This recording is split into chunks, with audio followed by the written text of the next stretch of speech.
Hey guys, tonight we begin with something gentle. Asterisk, so go ahead and dim the lights, adjust the pillow, maybe roll onto the side that doesn't make your neck feel like it's negotiating a peace treaty with gravity. Good. Because tonight we're drifting back to a time before America was loud, confident, or even sure it should exist at all. Asterisk, a time when the future land of the free was mostly damp forests, bad decisions, and deeply stressed men in itchy clothing. Asterisk, this is not the heroic, trumpet-filled version of America's birth. Asterisk, this is the quiet one, the awkward one, the one where nobody really knew what they were doing, but everyone pretended they absolutely did. Of course they did. So let's ease into it. Asterisk, long before fireworks, flags, and aggressively patriotic lawn decor, America began as a collection of colonies that were mostly just tired of England, tired of taxes. Asterisk, tired of being told what to do by people who had never once tried to survive a New England winter. Asterisk, and at the center of it all were elites. Asterisk, wealthy, landowners, merchants, lawyers. Asterisk, men who liked order, hierarchy, and being in charge. They would later be remembered as revolutionaries. But at the time, they were mostly managers with strong opinions and fragile tempers. Let's float gently into their world. The early American colonies were not founded by free spirits chasing liberty. Asterisk, they were founded by companies, actual corporations, groups of investors, who looked at a map, shrugged, and said, sure, what's the worst that could happen? Asterisk, Jamestown, the first permanent English settlement, was basically a business experiment that immediately went wrong. Asterisk, the people sent there were not farmers, they were gentlemen, which at the time meant they believed manual labor was something that happened to other people. Asterisk, naturally, this caused problems.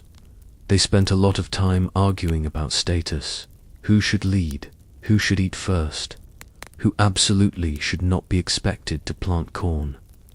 Asterisk, meanwhile, people starved, because of course they did. This early dysfunction set the tone for a very American tradition. Big ideas, poor planning, and the quiet confidence that it would all somehow work out. As more colonies appeared, each developed its own personality. Asterisk, Massachusetts was intensely religious and judgmental. Asterisk, Virginia was aristocratic and obsessed with land. Asterisk, Pennsylvania tried to be peaceful and reasonable, which everyone else found suspicious. Asterisk, and hovering above all of them was England, watching, taxing, occasionally interfering. At first, the relationship was distant but tolerable. Asterisk, England mostly ignored the colonies, as long as they made money. Asterisk, this period was later called salutary neglect, which is a polite way of saying, we forgot you existed. Asterisk, naturally, the colonists got used to doing whatever they wanted. Asterisk, they formed local assemblies. They made their own rules. They argued endlessly. Asterisk, so when England eventually remembered them, things got tense very quickly. Asterisk, let's drift over to the people who would eventually guide this mess toward independence. Asterisk, not heroes, not saints, but deeply human men with personal quirks, insecurities, and the occasional emotional spiral. Asterisk, take George Washington, tall, quiet, severely controlled, a man who always looked like he was holding something in, emotionally, psychologically, and occasionally financially. Asterisk Washington desperately wanted respect. Not admiration, respect. Asterisk the kind that came with land, titles, and polished manners. He was obsessed with appearances, how he stood, how he dressed, how others perceived him. Asterisk, which makes sense, because he came from modest beginnings and spent his entire life trying to outrun that fact. Asterisk, he also had terrible teeth, famously terrible. They caused him constant pain and discomfort, which he endured silently, because suffering quietly was very much his brand. Asterisk, Washington didn't start out wanting independence. He wanted recognition from Britain, a commission, a sense that he mattered. When that didn't happen, resentment slowly set in, not loudly, not dramatically. Asterisk, just as steady, controlled disappointment, the most dangerous kind. Then there was John Adams, short, intense, chronically offended. Adams was brilliant, hard-working, and absolutely exhausting. Asterisk, he took everything personally. Asterisk, especially slights that may or may not have existed. He believed deeply in virtue and duty, and he believed almost as deeply that nobody appreciated him enough. Asterisk, while others socialized, Adams worried. Asterisk, while others joked, Adams wrote angry letters, so many letters, long letters. Asterisk, letters that read like emotional processing sessions disguised as political commentary. Asterisk, and then, of course, there was Thomas Jefferson, soft-spoken, intellectual. Asterisk, a man who believed in liberty while owning human beings. Asterisk, Jefferson was full of contradictions, and he handled them by not thinking about them too much. He loved ideals. He loved philosophy. He loved the idea of freedom. He did not love confrontation, or public speaking, or responsibility that interfered with his personal comfort. Asterisk, Jefferson preferred writing quietly, surrounded by books, while history unfolded somewhere else. Asterisk, which is how he ended up drafting revolutionary documents while emotionally avoiding most of the consequences. Asterisk, these men did not wake up one day and decide to invent a nation. Asterisk, they were pushed, slowly, reluctantly. Asterisk, after the 7 Years' War, England was broke. Asterisk, so they did what broke governments do best. Asterisk, they taxed sugar, stamps, tea. The colonists reacted with outrage, not because taxes existed, but because they were imposed without consultation. Asterisk, it wasn't about money, it was about status. These were men who believed they deserved a say. Asterisk, men who saw themselves as equals to English elites. Asterisk, men who hated being reminded that, from London's perspective, they were still provincial. Asterisk, so they protested, politely at first, then loudly. Asterisk, then theatrically. Asterisk, the Boston Tea Party wasn't a riot, it was a performance, a symbolic tantrum carried out by men who absolutely wanted credit for it, even while pretending they didn't. Asterisk, as tensions grew, emotions ran high, but not in a fiery, revolutionary way, more like a slow, grinding irritation. Meetings dragged on, arguments repeated. Asterisk, nobody trusted anyone completely. Asterisk, the Continental Congress convened, filled with men who did not fully agree on anything, except that something had to be done. Asterisk, they spoke cautiously, they hedged. They delayed asterisk because declaring independence was not romantic. It was terrifying. It meant treason, failure, execution. Asterisk, and most of these men were not natural risk takers. They were property owners.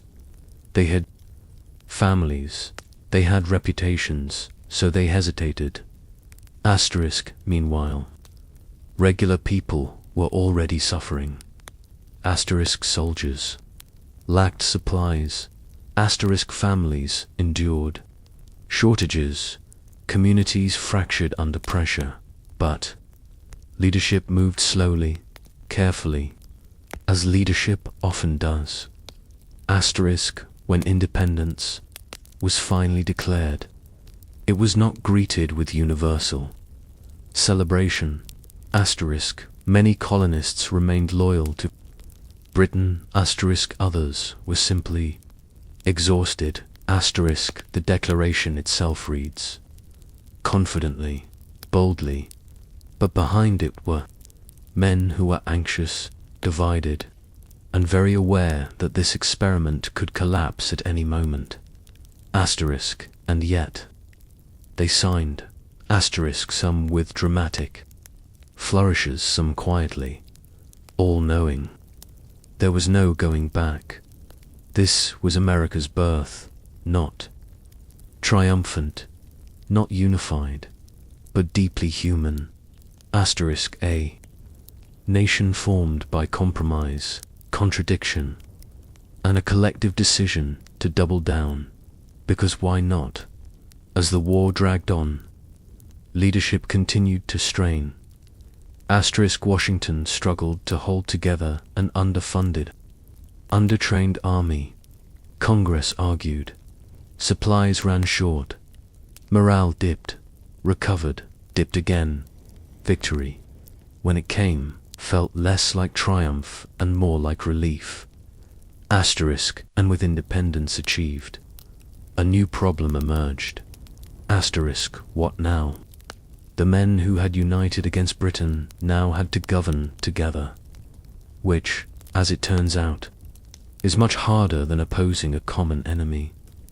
Asterisk, old rivalries resurfaced. Asterisk, regional interests clashed. Personal ambitions stirred, and this fragile new nation teetered quietly, held together by exhaustion, optimism, and the hope that maybe it would all hold. Asterisk, let's rest here for a moment. Asterisk, in the uneasy calm after independence, before constitutions, before presidencies. Asterisk, before the weight of expectations settled in. Asterisk, because next we'll drift into the early American elites as they attempt to build a government, manage their egos, and avoid becoming exactly what they just rebelled against. Asterisk, and somehow, against all odds, while half asleep and deeply flawed. Asterisk, they try anyway.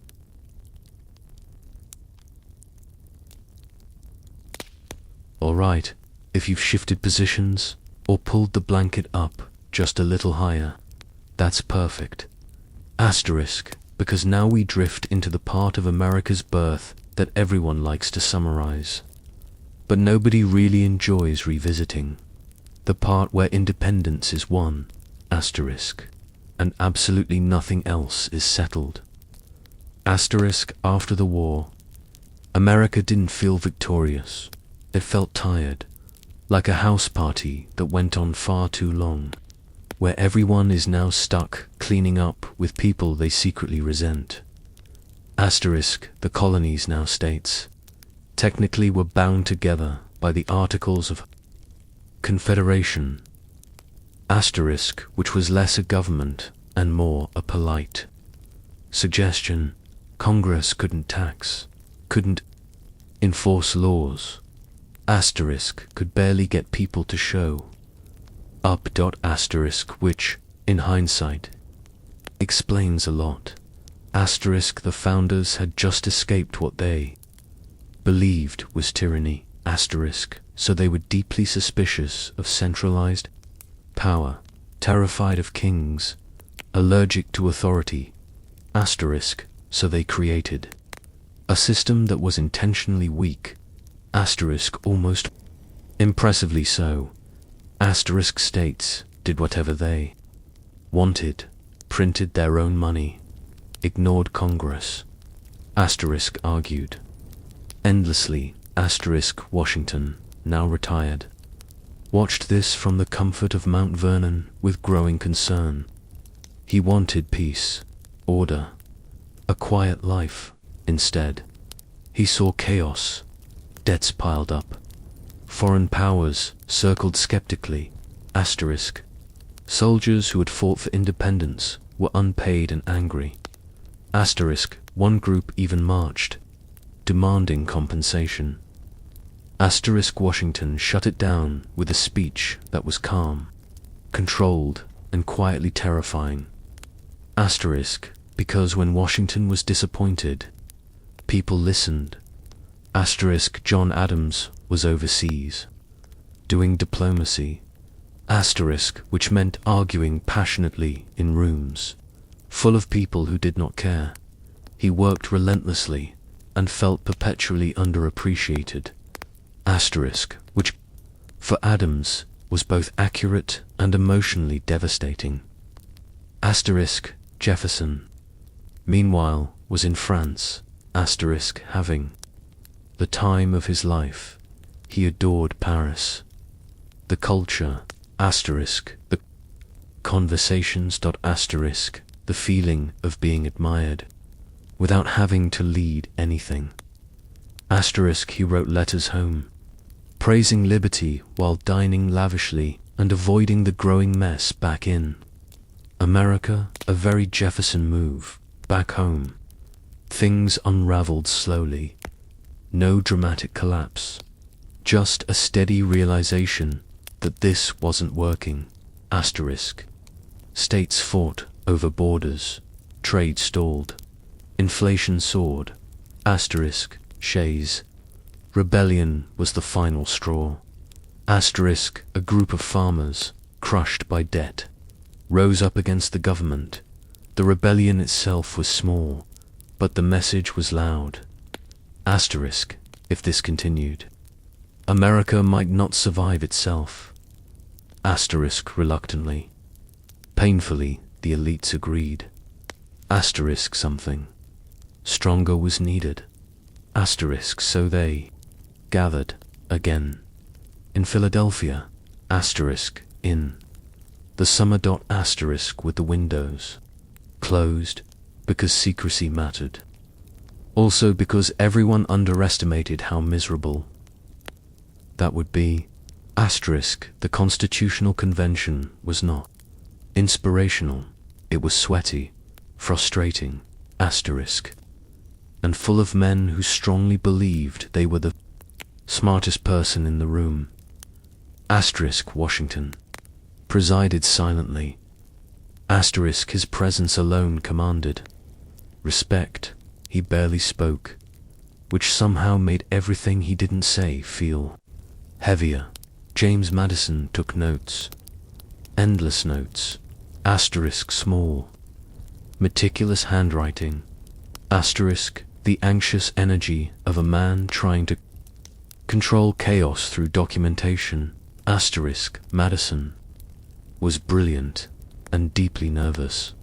He believed in structure, balance, systems. He also worried constantly that it could all fall apart. Arguments erupted. Big states versus small states. Slave states versus free states. Power versus principle. Compromises were made. Uncomfortable ones, morally compromised ones. Slavery, the contradiction at the heart of American liberty, was carefully sidestepped. Not resolved, just postponed. Everyone knew it was wrong. Everyone.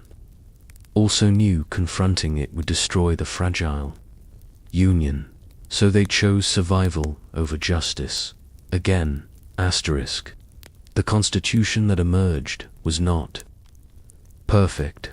It was cautious, layered, asterisk full of checks, balances, and quiet fear. It assumed humans were flawed, self-interested, power-hungry, which, frankly, was accurate. Ratification was another ordeal. Debates raged. Pamphlets flew. Arguments repeated endlessly in taverns and town halls. The Federalist Papers appeared, written mostly by Hamilton, with help from Madison and J. Hamilton wrote like a man, possessed, fast, aggressively, confident to the point of arrogance. He believed in strong government, strong leadership, strong everything, which made him incredibly effective and deeply polarizing. Asterisk. Jefferson hated Hamilton almost immediately, not loudly, but intensely. Hamilton loved power. Jefferson loved ideals, and neither trusted the other. Eventually, the Constitution passed, barely, and once again, America exhaled in relief. Then came the question no one really wanted to answer: who would lead? There was only one acceptable choice: George Washington. He didn't want it. He truly didn't. Asterisk. He wanted retirement, gardens, silence. Asterisk. But refusing would look suspicious, unpatriotic, dangerous. Asterisk. So he accepted, reluctantly, gravely. Asterisk. Washington's presidency set the tone, measured, dignified. Asterisk. Emotionally distant. Asterisk. He understood the symbolism. Every action mattered. Every precedent would echo. He dressed formally, spoke carefully, maintained distance. Not because he was cold, asterisk, but because he believed restraint was leadership. Asterisk. Around him, tensions grew.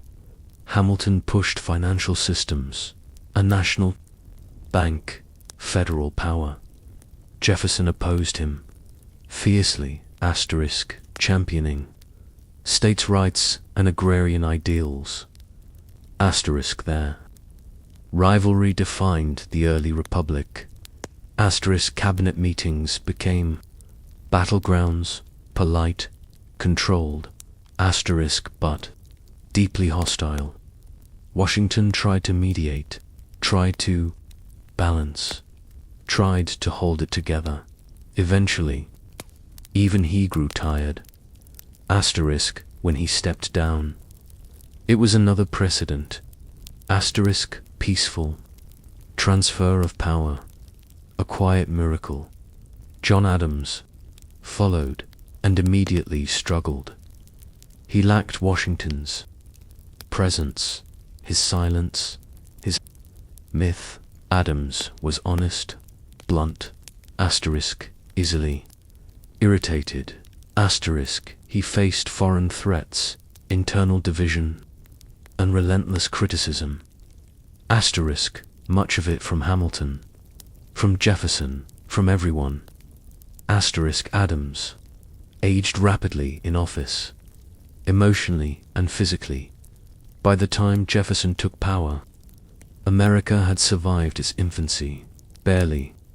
It was still fragile, still divided, still haunted by its compromises, but it endured, not because its founders were perfect, asterisk, but because they were cautious, asterisk, because they feared failure more than they desired glory. So let's rest here, in the early republic. Asterisk. Still uncertain, still flawed, still breathing. Asterisk. Next, We'll drift deeper into the personal lives of these men, their resentments, their quiet despair, their private contradictions, because nations are born from people, asterisk and people, as always, asterisk are complicated. Settle back in, asterisk if your thoughts are starting to wander. That's perfect. This is where the history softens, where the speeches fade, asterisk and the people underneath finally come into focus, asterisk because, while America was being assembled piece by cautious piece, the men responsible were quietly unraveling in their own very personal ways. Asterisk, let's drift first to George Washington again, because everything in early America eventually circles back to him, asterisk in public. Washington was immovable, controlled, carefully composed, asterisk in private he was tense, constantly. He woke early, worked relentlessly, and monitored his own behavior like a man afraid of making a single wrong move. Asterisk, he wrote formal letters, avoided emotional language, and rarely, if ever, let his guard down. Washington feared chaos, not loudly, but deeply. He had seen disorder during the war, desertion, starvation, men breaking under pressure, so in peace, he clung to structure, routine, rules, asterisk even at home. Mount Vernon ran on schedules. Meals were timed, guests were expected, asterisk hospitality was mandatory and exhausting. Washington hosted constantly, smiled politely, and endured it all with quiet discomfort. His marriage to Martha was stable, asterisk affectionate, in its own restrained way, asterisk, but not romantic. They shared respect, routine, and mutual understanding. There were no children of their own, asterisk, a private sadness. Washington never publicly addressed, asterisk instead. He poured himself into duty, asterisk because duty didn't disappoint, duty didn't leave, and when he finally retired for real, this time he aged quickly, asterisk relief, mixed with exhaustion, asterisk a man who had held an entire nation together through sheer self-control. Asterisk, now let's float gently toward John Adams. Asterisk Adams lived almost entirely inside his own head, which was not a peaceful place. He was sensitive, proud, intellectually fierce, asterisk, and constantly convinced that everyone else was either incompetent or unfairly praised, asterisk. He loved his wife, Abigail, deeply, asterisk. Their letters were emotional, intimate, sometimes painfully honest, asterisk. Abigail was sharp, practical, and far steadier than her husband. She grounded him, challenged him, asterisk, and quietly endured his long absences and frequent emotional spirals, asterisk. Adams worried constantly about legacy, asterisk, how history would judge him, whether his sacrifices mattered as president. He felt isolated, asterisk, under attack, misunderstood. He aged visibly, asterisk. His temper frayed, asterisk, and when he lost the election to Jefferson, his former friend, devastated him, he left Washington in silence before dawn, without attending the inauguration, not out of malice, asterisk, but out of wounded pride, a very human response. Now Jefferson, asterisk, Jefferson, is where the contradictions deepen, asterisk, publicly. He was calm, soft-spoken, philosophical, asterisk, privately. He was avoidant, emotionally distant, and deeply uncomfortable with conflict, asterisk. He hated criticism, feared public speaking, and preferred written arguments, where he could control every word, asterisk. At Monticello, Jefferson surrounded himself with beauty, architecture, gardens, books. He curated his world carefully, asterisk, as if aesthetics could quiet his anxieties. And then there was Sally Hemings, a woman he owned, asterisk, a woman with whom he had children, asterisk. Jefferson never publicly acknowledged them, never freed her during his lifetime. The man who wrote, "All men are created equal," lived comfortably within this contradiction, asterisk, not because he didn't know it was wrong, asterisk, but because confronting it would fracture his carefully managed inner world, asterisk. He chose silence, again, financially. Jefferson was disastrous. He spent constantly, borrowed recklessly, and died deeply in debt. His ideals soared, asterisk. His personal discipline did not. And then there was Alexander Hamilton, restless, ambitious, intensely alive. Hamilton thrived on conflict, arguments, energized him, asterisk. Opposition sharpened him. He worked obsessively, wrote constantly, and believed deeply in merit over birth, which ironically made him despise elites while becoming one. Hamilton's personal life was messy. An affair scandal exploded publicly, asterisk, and he responded by writing a pamphlet about it, because of course he did. His marriage suffered, his reputation fractured, and his political enemies circled eagerly. Hamilton never slowed down, never retreated, never softened, which eventually led to his death. A duel, a final, unnecessary assertion of honor. Even in dying, Hamilton was dramatic. Together, these men shaped America, not through perfection, but through compromise, ego, fear, and persistence. They argued, resented, avoided, endured, asterisk. Their private flaws leaked into public policy, asterisk. Their emotional baggage shaped a nation, asterisk. And somehow, the system held, not gracefully, but stubbornly. So let's pause here. With these tired, brilliant, deeply flawed men, trying to balance ideals with reality, public duty with private struggle, asterisk. Next, we'll drift toward the next generation, the heirs to this fragile experiment, and how America began to realize that surviving birth was only the beginning, asterisk. For now, breathe, rest, asterisk. History will keep waiting. Let yourself sink a little deeper now.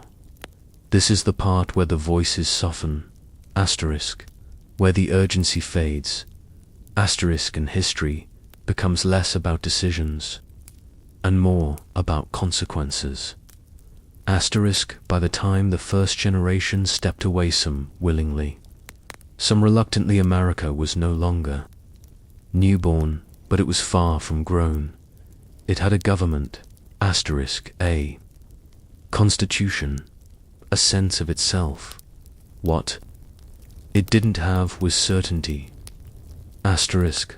The men who followed the founders inherited something fragile, a system built on compromise, a nation balanced between ideals and reality, asterisk. And they inherited the emotional residue too, the unresolved tensions, the quiet agreements not to look too closely at certain problems. Asterisk especially. That one problem. Asterisk the one everyone kept walking around carefully. Slavery didn't fade. It settled in. Deeper. Asterisk more. Entrenched. Asterisk each generation promised it would be addressed later. Not now, not yet. Later became a habit. As America expanded westward, the contradictions expanded with it. Asterisk freedom, carried carefully in one hand. Asterisk human bondage, firmly gripped in the other. Asterisk the leaders knew, they always knew, but knowing something and acting on it are very different experiences. The early republic also inherited fear. Fear of monarchy. Asterisk fear of collapse. Asterisk fear of becoming the very empire they had rebelled against. So power was divided, then subdivided, then watched suspiciously. Presidents spoke carefully. Asterisk Congress argued endlessly. The courts grew slowly into their role. Nothing moved quickly by design. And yet, the nation grew messily, inconsistently. Asterisk political parties formed, despite everyone agreeing they were a terrible idea, because humans like teams and identities. Asterisk and being right together. Asterisk Jefferson's presidency tried to soften America's image. Less pomp, more simplicity. Asterisk he walked to his own inauguration. Asterisk warplane. Clothes. Asterisk lowered the temperature, metaphorically speaking. Asterisk but even Jefferson expanded power when it suited him. Asterisk the Louisiana Purchase doubled the nation's size. Asterisk and stretched its contradictions even further. Asterisk principles bent, pragmatism prevailed, and people noticed. Asterisk ordinary citizens who had once watched the revolution from the edges began to expect more.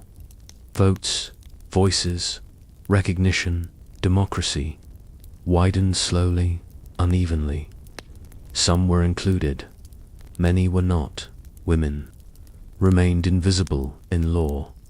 Asterisk indigenous nations were displaced quietly, then violently. Asterisk enslaved. People lived in the shadow of ideals that were never meant for them. America spoke of liberty constantly and delivered it selectively. The founders aged, died. Asterisk became symbols. Their words were quoted, polished, simplified. Their doubts were edited out. Asterisk the reality that America was an experiment built by anxious men afraid of both chaos and control faded from public memory.